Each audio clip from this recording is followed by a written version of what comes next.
Hello everyone, I am Dr. Drakshayini. Welcome to Adi Gnanadeepa, my YouTube channel.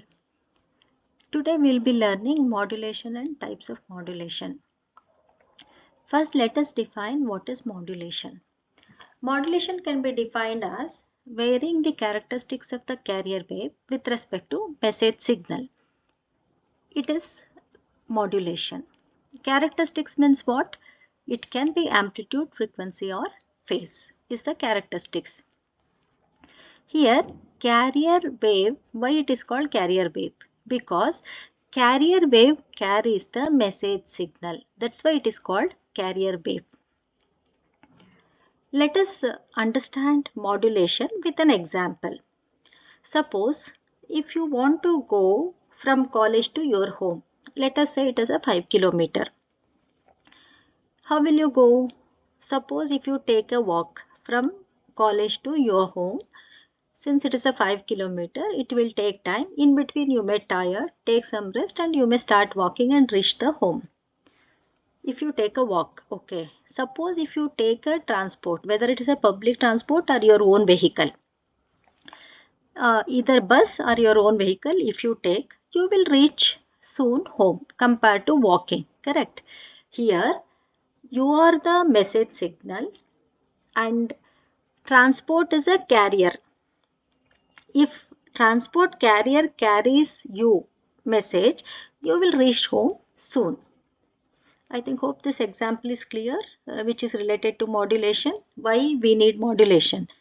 See, without any carrier transport, you will reach home by walking. It will take time and you will be tired also, correct? So, with the help of the transport, whether public transport or your own vehicle, that carries you. You are the message, public transport is the carrier. Okay, I think this is a good example to understand modulation.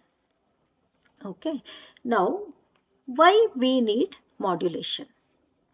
Let us see why we require modulation. There are many advantages with the modulation and we need modulation. The first one is long distance transmission. See, the message signal is a very low frequency signal. When it transmits for the longer distance, so it will become weak when it reaches the destination. That's why high frequency carrier wave is needed to carry the message signal.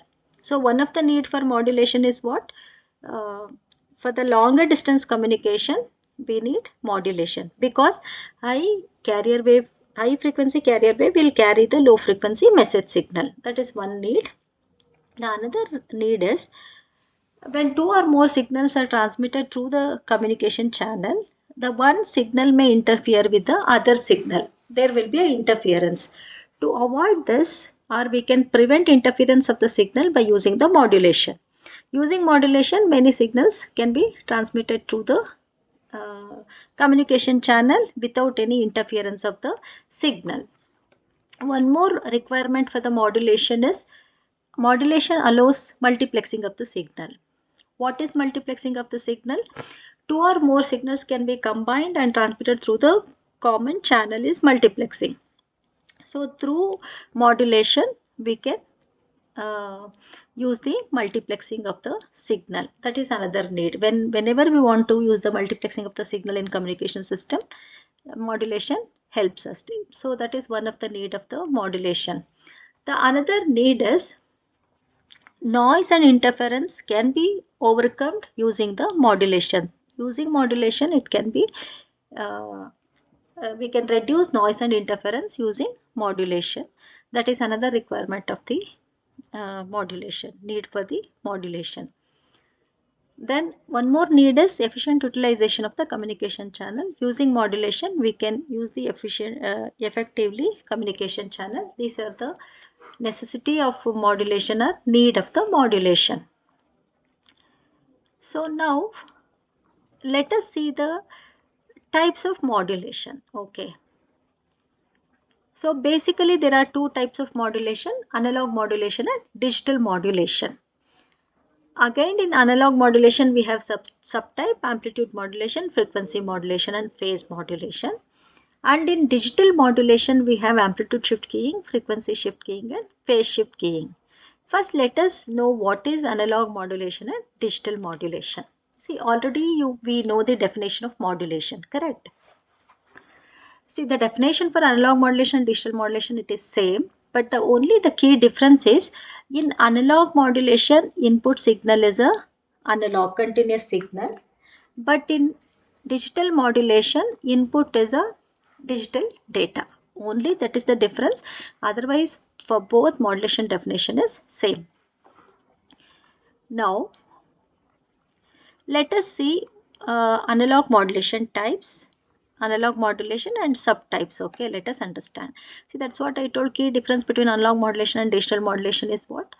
The message signal is analog continuous in case of analog modulation, but in case of digital, uh, the message signal is digital data, that is nothing but zeros and ones. Okay.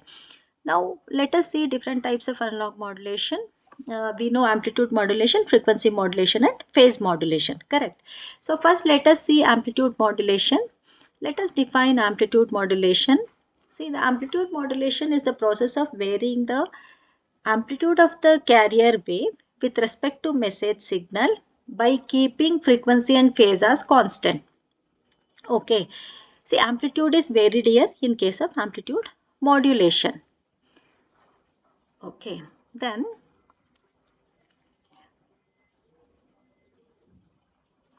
let us see the input-output waveform of the amplitude modulation.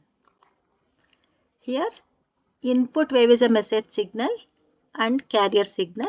Amplitude modulated signal is the output.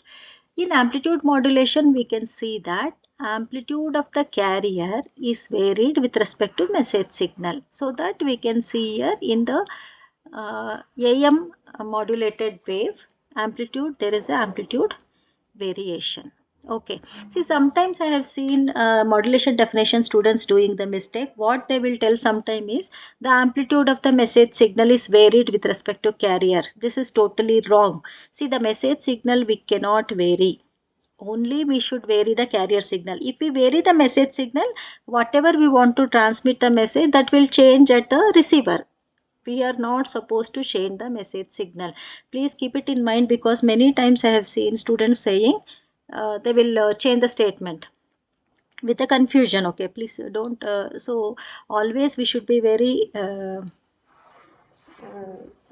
correctly. We should remember that the amplitude of the carrier wave is varied in accordance with the message signal. Message we are not going to vary. Okay, hope this is clear.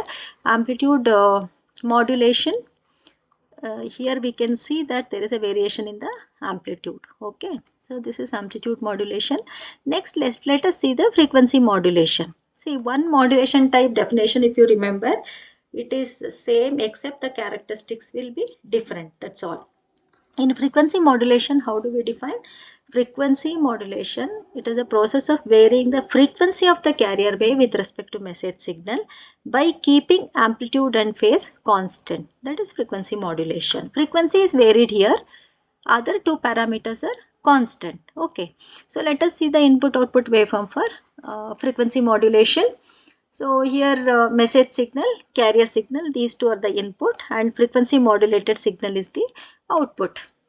So in the frequency modulated signal, you can see that there is a variation in the frequency. This is one frequency, this is another frequency. You can see there is a variation in the frequency in frequency modulation.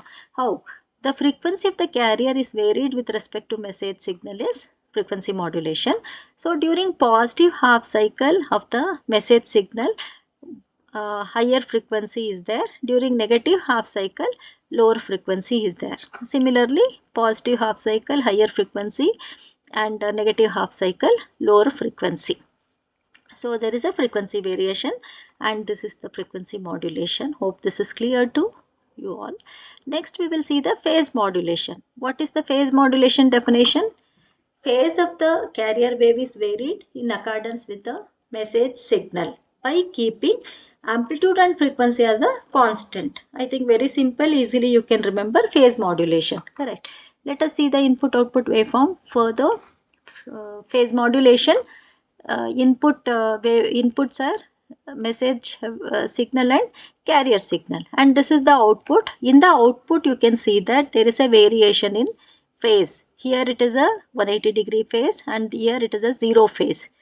180-degree phase and 0 phase. How we will get this phase modulated output? Let us see. Here phase of the carrier is varied with respect to message signal. That is phase modulation, correct? So during positive half cycle there is a change in phase 180-degree. During negative half cycle there is a change in phase 0 phase. Similarly positive half cycle, this phase of the carrier is changed to what? It is a 180-degree phase, and during negative half cycle 0 phase. So there is a change in phase in the phase modulated output waveform. Hope this is clear to you all. Now let us see the applications of amplitude modulation, frequency modulation and phase modulation, where we are using these modulations. Amplitude modulation, it is used in AM radio broadcasting. We know we have AM radio stations, we might have listened.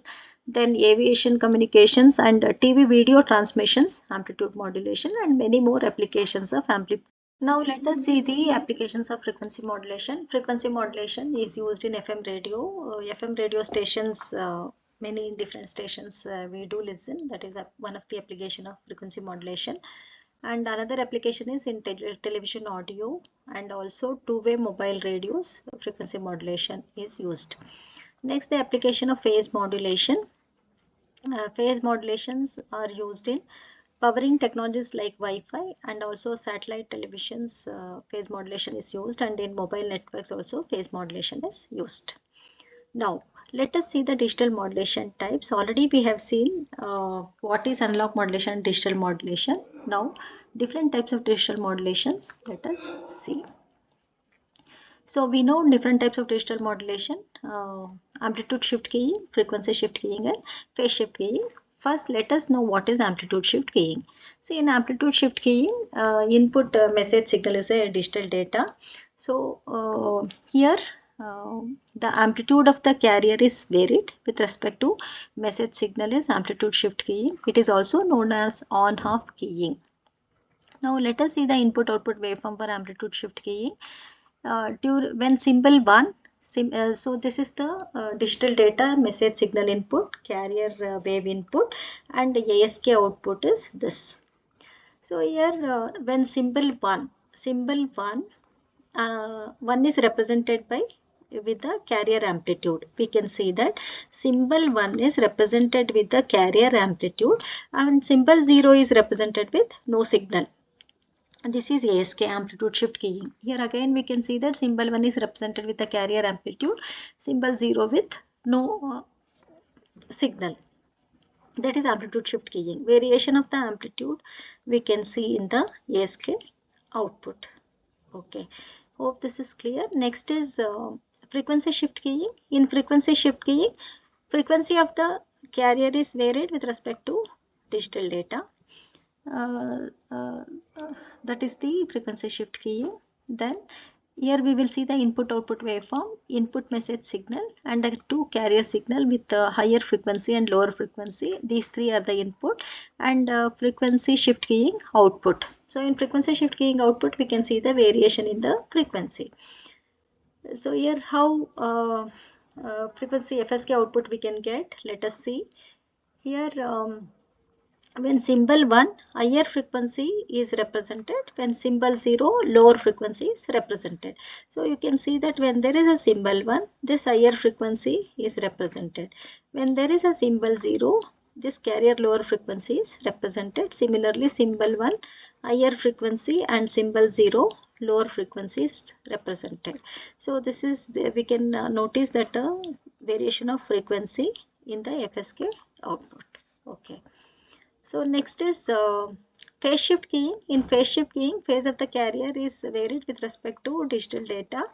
That is phase shift keying. So here input digital data, carrier wave is the input, and PSK output. PSK output we can see. So here when there is a symbol 1, 180-degree phase is represented, and when there is a 0 zero phase is represented. Similarly, when there is a 180 degree, and when there is a zero phase is represented. There is a phase variation in the PSK output we can see. So the phase of the carrier is varied with respect to digital data is phase shift keying. In phase shift keying, we have different types, that is BPSK, binary phase shift keying, quadrature phase shift keying, and 8 PSK, 16 PSK, like that. We have again subtypes of phase shift keying. Hope this is clear. Digital modulation types. Now let us see the applications of ASK, FSK, and PSK. Amplitude shift keying application is, it is used in low frequency RF applications, and also home automation devices. Amplitude shift keying is used. Frequency shift keying application is high frequency data transmission system. It is used, and in modems for data transmissions, FSK is used. And PSK output is PSK applications. In biometric operations, it is used. In Bluetooth connectivity also PSK is used, and wireless LAN, local area network, PSK is used. Hope this is modulation and different types of modulations you people understood. Thank you. Please subscribe, share, and like my channel Adi Gnanadeepa. Thank you.